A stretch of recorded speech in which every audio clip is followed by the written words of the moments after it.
Here I have HUAWEI Nova 10 Youth, and today I'm going to show you how to copy contacts from SIM card to internal storage of this device.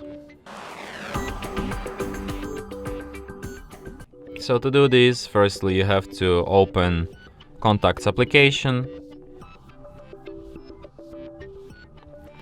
then tap on this corner icon here, go to its settings, and then go to import or export. Then select import from SIM.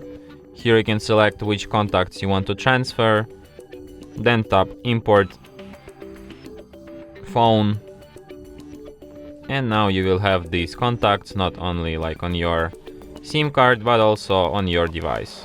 As you can see, one is from the SIM card and other one is on our device now. And that's it. Thanks for watching. If you find this tutorial useful, don't forget to hit that like button and subscribe to our channel.